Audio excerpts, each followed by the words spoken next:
Hello dears, welcome to my channel.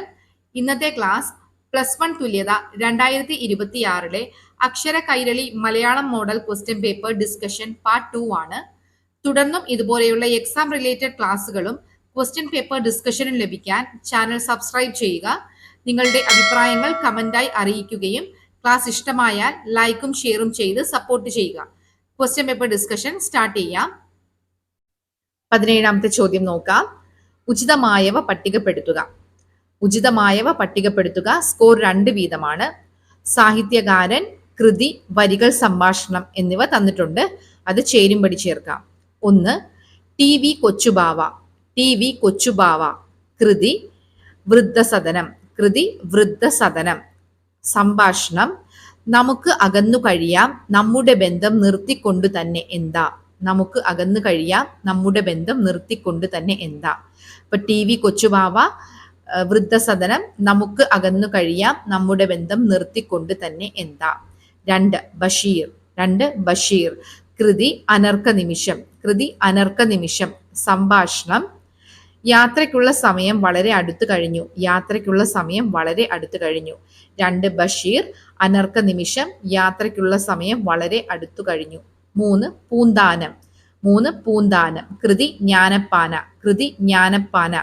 സംഭാഷണം സത്യമെന്നത് ബ്രഹ്മം അതു തന്നെ. സത്യമെന്നത് ബ്രഹ്മം അതു തന്നെ. പൂന്താനം, ജ്ഞാനപ്പാന, സത്യമെന്നത് ബ്രഹ്മം അതു തന്നെ. 4. വേങ്ങയിൽ കുഞ്ഞിരാമൻ നായനാർ. 4. വേങ്ങയിൽ കുഞ്ഞിരാമൻ നായനാർ. കൃതി വാസനാ വികൃതി.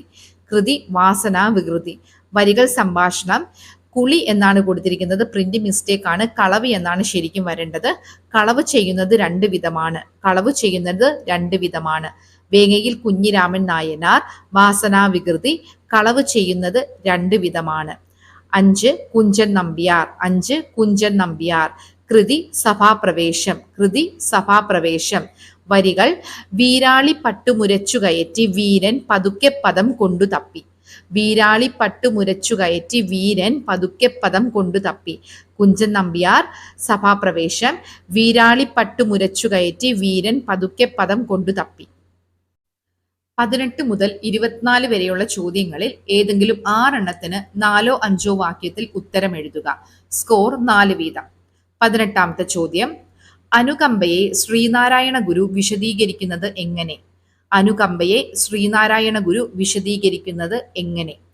പേജ് നമ്പർ 111 അനുകമ്പ ദശകത്തിൽ നിന്നുള്ള ചോദ്യമാണ്. ഉത്തരം ശ്രീനാരായണ ഗുരുവിന്റെ അഭിപ്രായത്തിൽ അനുകമ്പ എന്നത് മറ്റുള്ളവരുടെ ദുഃഖം കണ്ട് വെറും സഹതാപം പ്രകടിപ്പിക്കുന്നതല്ല. ശ്രീനാരായണ ഗുരുവിന്റെ അഭിപ്രായത്തിൽ അനുകമ്പ എന്നത് മറ്റുള്ളവരുടെ ദുഃഖം കണ്ട് വെറും സഹതാപം പ്രകടിപ്പിക്കുന്നതല്ല. എല്ലാ ജീവജാലങ്ങളെയും സ്വന്തം പോലെ കാണുകയും അവരുടെ സുഖദുഃഖങ്ങളിൽ പങ്കുചേരുകയും ചെയ്യുന്നതാണ് യഥാർത്ഥ അനുകമ്പ. എല്ലാ ജീവജാലങ്ങളെയും സ്വന്തം പോലെ കാണുകയും അവരുടെ സുഖദുഃഖങ്ങളിൽ പങ്കുചേരുകയും ചെയ്യുന്നതാണ് യഥാർത്ഥ അനുകമ്പ. അനുകമ്പ മനുഷ്യന്റെ ഏറ്റവും വലിയ ഗുണമാണ്. അനുകമ്പ മനുഷ്യന്റെ ഏറ്റവും വലിയ ഗുണമാണ്. അനുകമ്പയുള്ളവർ മറ്റുള്ളവരെ സഹായിക്കുകയും ഉപദ്രവിക്കാതിരിക്കുകയും ചെയ്യും. അനുകമ്പയുള്ളവർ മറ്റുള്ളവരെ സഹായിക്കുകയും ഉപദ്രവിക്കാതിരിക്കുകയും ചെയ്യും. അനുകമ്പ വളർന്നാൽ മനുഷ്യരിൽ സ്നേഹവും സമത്വവും സഹോദരഭാവവും വളരും.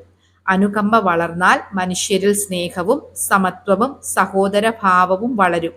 അതുവഴി സമൂഹത്തിൽ സമാധാനവും ഐക്യവും നിലനിൽക്കും. അതുവഴി സമൂഹത്തിൽ സമാധാനവും ഐക്യവും നിലനിൽക്കും. 19ാമത്തെ ചോദ്യം. ഈ ഓർമ്മ എൻ്റെ അന്തരംഗം പൊട്ടുമാറി വിങ്ങി നിൽക്കുന്നു. ഇവിടെ ആഖ്യാതാവ് സൂചിപ്പിക്കുന്നത് എന്ത്. ഈ ഓർമ്മ എൻ്റെ അന്തരംഗം പൊട്ടുമാറി വിങ്ങി നിൽക്കുന്നു. ഇവിടെ ആഖ്യാതാവ് സൂചിപ്പിക്കുന്നത് എന്ത്. പേജ് നമ്പർ 21 അനർക്ക നിമിഷം എന്നുള്ള പാഠഭാഗത്ത് നിന്നുള്ള ചോദ്യമാണ്. ഉത്തരം ബഷീറിന്റെ അനർക്ക നിമിഷം എന്ന കഥയിൽ മനുഷ്യ ജീവിതത്തിന്റെ അവസാന ഘട്ടത്തിലെ മാനസികാവസ്ഥയാണ് അവതരിപ്പിക്കുന്നത്.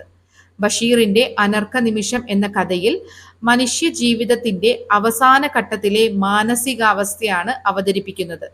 യാത്രയ്ക്കുള്ള സമയം അടുത്തിരിക്കുന്നു എന്ന പ്രയോഗം മരണത്തെയാണ് സൂചിപ്പിക്കുന്നത്. യാത്രയ്ക്കുള്ള സമയം അടുത്തിരിക്കുന്നു എന്ന പ്രയോഗം മരണത്തെയാണ് സൂചിപ്പിക്കുന്നത്. മരണത്തെക്കുറിച്ചുള്ള ചിന്തകൾ കഥാകാരന്റെ മനസ്സിൽ വലിയ ഭയവും ദുഃഖവും ഉണർത്തുന്നു. മരണത്തെക്കുറിച്ചുള്ള ചിന്തകൾ കഥാകാരന്റെ മനസ്സിൽ വലിയ ഭയവും ദുഃഖവും ഉണർത്തുന്നു. ഈ ഓർമ്മ എന്റെ അന്തരംഗം പൊട്ടുമാറ് വിങ്ങി നിൽക്കുന്നു എന്ന് അദ്ദേഹം പറയുന്നത്. ഈ ഓർമ്മ എന്റെ അന്തരംഗം പൊട്ടുമാറ് വിങ്ങി നിൽക്കുന്നു എന്ന് അദ്ദേഹം പറയുന്നത്. മരണത്തെ നേരിടേണ്ടി വരുമെന്ന തിരിച്ചറിവ് അദ്ദേഹത്തിന്റെ ഉള്ളിനെ വേദനിപ്പിക്കുന്നു. മരണത്തെ നേരിടേണ്ടി വരുമെന്ന തിരിച്ചറിവ് അദ്ദേഹത്തിന്റെ ഉള്ളിനെ വേദനിപ്പിക്കുന്നു. തന്റെ ഉള്ളിലെ വേദന മറ്റാരും തിരിച്ചറിയുന്നില്ലെന്ന ബോധം അദ്ദേഹത്തിന്റെ ദുഃഖം വർദ്ധിപ്പിക്കുന്നു. തന്റെ ഉള്ളിലെ വേദന മറ്റാരും തിരിച്ചറിയുന്നില്ലെന്ന ബോധം അദ്ദേഹത്തിന്റെ ദുഃഖം വർദ്ധിപ്പിക്കുന്നു. ഇങ്ങനെ മരണത്തെ അഭിമുഖീകരിക്കുന്ന ഓരോ മനുഷ്യനും അനുഭവിക്കുന്ന ഏകാന്തതയും ഉള്ളിലെ വീർപ്പുമുട്ടലും മാനസിക സംഘർഷവും ബഷീർ ഈ കഥയിലൂടെ ഹൃദയസ്പർശിയായി അവതരിപ്പിക്കുന്നു. ഇങ്ങനെ മരണത്തെ അഭിമുഖീകരിക്കുന്ന ഓരോ മനുഷ്യനും അനുഭവിക്കുന്ന ഏകാന്തതയും ഉള്ളിലെ വീർപ്പുമുട്ടലും മാനസിക സംഘർഷവും ബഷീർ ഈ കഥയിലൂടെ ഹൃദയസ്പർശിയായി അവതരിപ്പിക്കുന്നു. 20ാമത്തെ ചോദ്യം, ഷെപ്സ്റ്റോൺ കുറിപ്പെഴുതുക. ഷെപ്സ്റ്റോൺ കുറിപ്പെഴുതുക. പേജ് നമ്പർ 66, പൊരിച്ച മീനിന്റെ മന്ത്രവാദിനി എന്നുള്ള പാഠഭാഗത്ത് നിന്നുള്ള ചോദ്യമാണ്. ഉത്തരം നോക്കാം.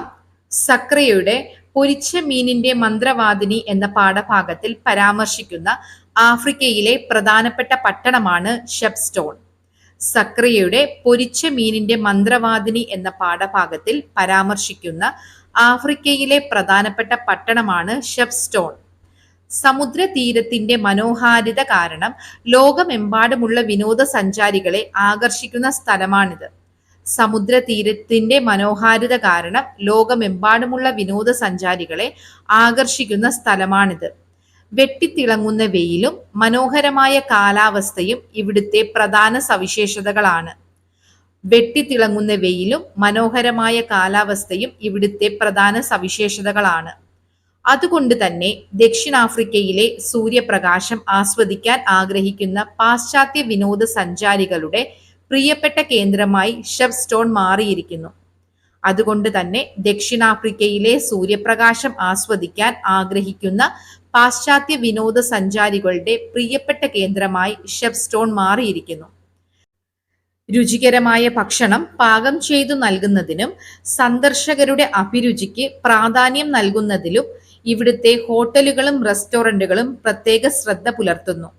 രുചികരമായ ഭക്ഷണം പാകം ചെയ്ത് നൽകുന്നതിനും സന്ദർശകരുടെ അഭിരുചിക്ക് പ്രാധാന്യം നൽകുന്നതിലും ഇവിടുത്തെ ഹോട്ടലുകളും റെസ്റ്റോറന്റുകളും പ്രത്യേക ശ്രദ്ധ പുലർത്തുന്നു.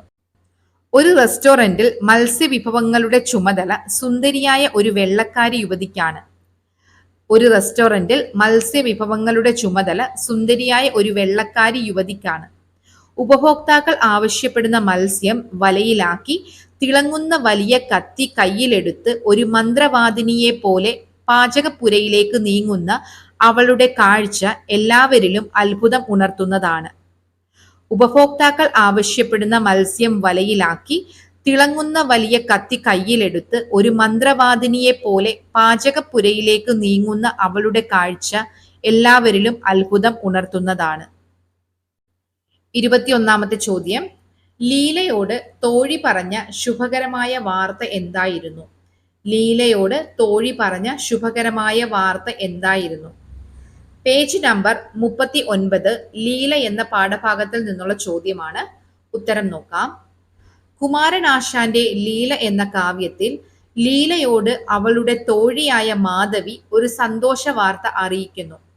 കുമാരനാശാന്റെ ലീല എന്ന കാവ്യത്തിൽ ലീലയോട് അവളുടെ തോഴിയായ മാധവി ഒരു സന്തോഷ വാർത്ത അറിയിക്കുന്നു. ജീവിതത്തിലെ തുടർച്ചയായ ദുരന്തങ്ങളും കാമുകനെ നഷ്ടപ്പെട്ടുവെന്ന ദുഃഖവും കാരണം മാനസികമായി തകർന്നു കിടന്ന ലീലയോട് നിന്റെ കാമുകനായ മദനൻ മരിച്ചിട്ടില്ല, അദ്ദേഹം ജീവിച്ചിരിക്കുന്നു എന്ന വാർത്തയാണ് മാധവി പറയുന്നത്. ജീവിതത്തിലെ തുടർച്ചയായ ദുഃഖങ്ങളും കാമുകനെ നഷ്ടപ്പെട്ടുവെന്ന ദുഃഖവും കാരണം മാനസികമായി തകർന്നു കിടന്ന ലീലയോട് നിന്റെ കാമുകനായ മദനൻ മരിച്ചിട്ടില്ല, അദ്ദേഹം ജീവിച്ചിരിക്കുന്നു എന്ന വാർത്തയാണ് മാധവി പറയുന്നത്. നീണ്ട ദുഃഖത്തിനും നിരാശയ്ക്കും ശേഷം ലഭിച്ച ഈ വാർത്ത ലീലയ്ക്ക് പുതിയ പ്രതീക്ഷയും ആശ്വാസവും നൽകുന്നു. നീണ്ട ദുഃഖത്തിനും നിരാശയ്ക്കും ശേഷം ലഭിച്ച ഈ വാർത്ത ലീലയ്ക്ക് പുതിയ പ്രതീക്ഷയും ആശ്വാസവും നൽകുന്നു. ഭർത്താവിന്റെ മരണശേഷം സ്വന്തം വീട്ടിലേക്ക് മടങ്ങിയ ലീലയ്ക്ക് അച്ഛനമ്മമാരെയും നഷ്ടമായിരുന്നു. ഭർത്താവിന്റെ മരണശേഷം സ്വന്തം വീട്ടിലേക്ക് മടങ്ങിയ ലീലയ്ക്ക് അച്ഛനമ്മമാരെയും നഷ്ടമായിരുന്നു. അതേസമയം കാമുകനായ മദനൻ ബുദ്ധിഭ്രമം ബാധിച്ച് നാടുവിട്ടു പോയെന്നായിരുന്നു എല്ലാവരുടെയും ധാരണ. അതേസമയം കാമുകനായ മദനൻ ബുദ്ധിഭ്രമം ബാധിച്ച് നാടുവിട്ടു പോയെന്നായിരുന്നു എല്ലാവരുടെയും ധാരണ. ജീവിതത്തിൽ എല്ലാം നഷ്ടപ്പെട്ട് മാനസികമായി തകർന്നു കിടന്ന ലീലയുടെ മുന്നിലേക്കാണ് മാധവി മദനൻ ജീവിച്ചിരിപ്പുണ്ടെന്ന ശുഭസന്ദേശവുമായി എത്തുന്നത്. ജീവിതത്തിൽ എല്ലാം നഷ്ടപ്പെട്ട് മാനസികമായി തകർന്നു കിടന്ന ലീലയുടെ മുന്നിലേക്കാണ് മാധവി മദനൻ ജീവിച്ചിരിപ്പുണ്ടെന്ന ശുഭസന്ദേശവുമായി എത്തുന്നത്. ഈ വാർത്ത ലീലയ്ക്ക് വീണ്ടും പ്രതീക്ഷയും സന്തോഷവും പകരുന്നതാണ്. ഈ വാർത്ത ലീലയ്ക്ക് വീണ്ടും പ്രതീക്ഷയും സന്തോഷവും പകരുന്നതാണ്. 22ാമത്തെ ചോദ്യം, ശ്രീ ഭഗവതിയിലെ ഭർത്താവ് എന്ന കഥാപാത്രത്തിന്റെ സവിശേഷതകൾ എഴുതുക. ശ്രീ ഭഗവതിയിലെ ഭർത്താവ് എന്ന കഥാപാത്രത്തിന്റെ സവിശേഷതകൾ എഴുതുക. പേജ് നമ്പർ 134 ശ്രീ ഭഗവതി എന്നുള്ള പാഠഭാഗത്ത് നിന്നുള്ള ചോദ്യമാണ്. ഉത്തരം നോക്കാം. ഗീതാ ഹിരണ്യന്റെ ശ്രീ ഭഗവതി എന്ന കഥയിൽ ഭർത്താവ് എന്ന കഥാപാത്രത്തിലൂടെ പുരുഷാധിപത്യ സമൂഹത്തിന്റെ മനോഭാവമാണ് അവതരിപ്പിക്കുന്നത്. ഗീതാ ഹിരണ്യന്റെ ശ്രീ ഭഗവതി എന്ന കഥയിൽ ഭർത്താവ് എന്ന കഥാപാത്രത്തിലൂടെ പുരുഷാധിപത്യ സമൂഹത്തിന്റെ മനോഭാവമാണ് അവതരിപ്പിക്കുന്നത്. കഥ പുരുഷന്റെ കാഴ്ചപ്പാടിലൂടെയാണ് മുന്നോട്ട് പോകുന്നത്. കഥ പുരുഷന്റെ കാഴ്ചപ്പാടിലൂടെയാണ് മുന്നോട്ട് പോകുന്നത്. അദ്ദേഹം ഒരു പൊതുപ്രവർത്തകനാണ്. അദ്ദേഹം ഒരു പൊതുപ്രവർത്തകനാണ്. രാഷ്ട്രീയത്തിലെ കപടതകളെയും ഇരട്ടത്താപ്പിനെയും അംഗീകരിക്കാത്ത വ്യക്തിയാണ്. രാഷ്ട്രീയത്തിലെ കപടതകളെയും ഇരട്ടത്താപ്പിനെയും അംഗീകരിക്കാത്ത വ്യക്തിയാണ്. സ്ത്രീ പുരുഷ വ്യത്യാസമില്ലാതെ എല്ലാവരോടും സൗഹൃദപരമായി പെരുമാറാൻ അദ്ദേഹം ആഗ്രഹിക്കുന്നു. സ്ത്രീ പുരുഷ വ്യത്യാസമില്ലാതെ എല്ലാവരോടും സൗഹൃദപരമായി പെരുമാറാൻ അദ്ദേഹം ആഗ്രഹിക്കുന്നു. ഭാര്യയോട് സ്നേഹമുള്ള വ്യക്തിയാണ് അദ്ദേഹം. ഭാര്യയോട് സ്നേഹമുള്ള വ്യക്തിയാണ് അദ്ദേഹം. ഭാര്യ പ്രശ്നങ്ങൾ ഉന്നയിച്ച് വഴക്കിന് ശ്രമിക്കുമ്പോൾ അവളെ അനുനയിപ്പിക്കാനാണ് അദ്ദേഹം പഞ്ചാര വാക്കുകൾ പറയുന്നത്. ഭാര്യ പ്രശ്നങ്ങൾ ഉന്നയിച്ച് വഴക്കിന് ശ്രമിക്കുമ്പോൾ അവളെ അനുനയിപ്പിക്കാനാണ് അദ്ദേഹം പഞ്ചാര വാക്കുകൾ പറയുന്നത്. മകളെ സ്നേഹത്തോടെ താലോലിക്കാനും പരിപാലിക്കാനും അദ്ദേഹത്തിന് മടിയില്ല. എന്നാൽ ഭാര്യയെ സന്തോഷിപ്പിക്കാൻ ശ്രമിക്കുന്നതിനിടയിലും അദ്ദേഹത്തിന്റെ ഉള്ളിൽ ആഴത്തിൽ വേരൂന്നിയ പുരുഷാധിപത്യ മനോഭാവം പല സന്ദർഭങ്ങളിലും പ്രകടമാകുന്നു. എന്നാൽ ഭാര്യയെ സന്തോഷിപ്പിക്കാൻ ശ്രമിക്കുന്നതിനിടയിലും അദ്ദേഹത്തിന്റെ ഉള്ളിൽ ആഴത്തിൽ വേരൂന്നിയ പുരുഷാധിപത്യ മനോഭാവം പല സന്ദർഭങ്ങളിലും പ്രകടമാകുന്നു. 23ാമത്തെ ചോദ്യം, സംഘകൃതികൾ ലഘുക്കുറിപ്പ് തയ്യാറാക്കുക. സംഘകൃതികൾ ലഘുക്കുറിപ്പ് തയ്യാറാക്കുക. പേജ് നമ്പർ 170 ജോസഫ് മുണ്ടശ്ശേരിയുടെ കരിന്തിരി എന്ന ഗ്രന്ഥത്തിൽ നിന്നെടുത്ത മലയാളത്തിന്റെ വേര് എന്ന പാഠഭാഗത്തിലെ ചോദ്യമാണിത്. ഉത്തരം നോക്കാം. മധുരയിൽ രാജവാഴ്ച ശക്തി പ്രാപിച്ചതോടെ പണ്ഡിതന്മാരുടെ ഒരു സഭ രൂപം കൊണ്ടു. മധുരയിൽ രാജവാഴ്ച ശക്തി പ്രാപിച്ചതോടെ പണ്ഡിതന്മാരുടെ ഒരു സഭ രൂപം കൊണ്ടു. ഈ സഭ മധുരൈ സംഘം എന്നറിയപ്പെട്ടു. ഈ സഭ മധുരൈ സംഘം എന്നറിയപ്പെട്ടു. ഈ സംഘത്തിലെ കവികൾ രചിച്ച സാഹിത്യ കൃതികളെയാണ് സംഘകൃതികൾ എന്ന് വിളിക്കുന്നത്. ഈ സംഘത്തിലെ കവികൾ രചിച്ച സാഹിത്യ കൃതികളെയാണ് സംഘകൃതികൾ എന്ന് വിളിക്കുന്നത്. തമിഴ് ഭാഷയിലെ ഏറ്റവും പഴക്കമുള്ള സാഹിത്യ കൃതികളാണിവ. തമിഴ് ഭാഷയിലെ ഏറ്റവും പഴക്കമുള്ള സാഹിത്യ കൃതികളാണിവ. തൊൽകാപ്പിയം, പതിറ്റുപത്ത്, അകനാനൂറ്, പുറനാനൂറ്, ചിലപ്പതികാരം എന്നിവ പ്രധാന സംഘകൃതികളാണ്. തൊൽകാപ്പിയം, പതിറ്റുപത്ത്, അകനാനൂറ്, പുറനാനൂറ്, ചിലപ്പതികാരം എന്നിവ പ്രധാന സംഘകൃതികളാണ്. ഇവ കേരളത്തിന്റെ ചരിത്രവും സംസ്കാരവും അറിയാൻ സഹായിക്കുന്ന പ്രധാന സ്രോതസ്സുകളാണ്. ഇവ കേരളത്തിന്റെ ചരിത്രവും സംസ്കാരവും അറിയാൻ സഹായിക്കുന്ന പ്രധാന സ്രോതസ്സുകളാണ്. തൊൽക്കാപ്പിയം പോലുള്ള വ്യാകരണ ഗ്രന്ഥങ്ങൾ ഭാഷയ്ക്ക് ഒരു അന്തസ്സും മഹത്വവും നൽകുന്നതിൽ പ്രധാന പങ്കുവഹിച്ചു. തൊൽക്കാപ്പിയം പോലുള്ള വ്യാകരണ ഗ്രന്ഥങ്ങൾ ഭാഷയ്ക്ക് ഒരു അന്തസ്സും മഹത്വവും നൽകുന്നതിൽ പ്രധാന പങ്കുവഹിച്ചു. 24-ാമത്തെ ചോദ്യം, വാസനാവികൃതിയിലെ ഒരു ഹാസ്യ സന്ദർഭം എഴുതുക. വാസനാവികൃതിയിലെ ഒരു ഹാസ്യ സന്ദർഭം എഴുതുക. പേജ് നമ്പർ 87 വാസനാവികൃതി എന്ന പാഠഭാഗത്തിൽ നിന്നുള്ള ചോദ്യമാണ്. ഉത്തരം, മലയാളത്തിലെ ആദ്യ ചെറുകഥയായി അറിയപ്പെടുന്ന വേങ്ങയിൽ കുഞ്ഞിരാമൻ നായനാരുടെ വാസനാവികൃതിയിലെ പ്രധാന കഥാപാത്രമാണ് ഇക്കണ്ടക്കുറുപ്പ്. മലയാളത്തിലെ ആദ്യ ചെറുകഥയായി അറിയപ്പെടുന്ന വേങ്ങയിൽ കുഞ്ഞിരാമൻ നായനാരുടെ വാസനാവികൃതിയിലെ പ്രധാന കഥാപാത്രമാണ് ഇക്കണ്ടക്കുറുപ്പ്. മോഷണം പാരമ്പര്യ തൊഴിലായി സ്വീകരിച്ച ആളാണ് അദ്ദേഹം. മോഷണം പാരമ്പര്യ തൊഴിലായി സ്വീകരിച്ച ആളാണ് അദ്ദേഹം. സ്വന്തം വിഡ്ഢിത്തം മൂലമാണ് ഒടുവിൽ രാജശിക്ഷ അനുഭവിക്കേണ്ടി വന്നത്. സ്വന്തം വിഡ്ഢിത്തം മൂലമാണ് ഒടുവിൽ രാജശിക്ഷ അനുഭവിക്കേണ്ടി വന്നത്. ഒരു മോഷണത്തിനിടെ ലഭിച്ച മോതിരം തന്റെ കാമുകിയായ കല്യാണിക്കുട്ടിയെ കൊണ്ട് ഇക്കണ്ടക്കുറുപ്പ് തന്റെ വിരലിൽ അണിയിച്ചു. ഒരു മോഷണത്തിനിടെ ലഭിച്ച മോതിരം തന്റെ കാമുകിയായ കല്യാണിക്കുട്ടിയെ കൊണ്ട് ഇക്കണ്ടക്കുറുപ്പ് തന്റെ വിരലിൽ അണിയിച്ചു. പിന്നീട് മറ്റൊരു മോഷണത്തിനിടെ ആ മോതിരം നഷ്ടപ്പെട്ടു. എന്നാൽ അത് മോഷണ മുതലാണെന്ന കാര്യം മറന്ന് മോതിരം നഷ്ടപ്പെട്ടതായി അദ്ദേഹം പോലീസിൽ പരാതി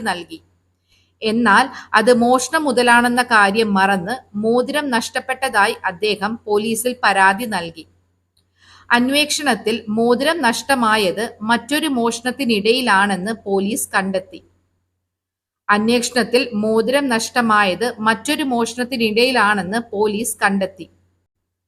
അതോടെ ആ മോഷണവും തെളിയുകയും ഇക്കണ്ടക്കുറുപ്പ് പിടിക്കപ്പെടുകയും ജയിൽ ശിക്ഷ അനുഭവിക്കേണ്ടി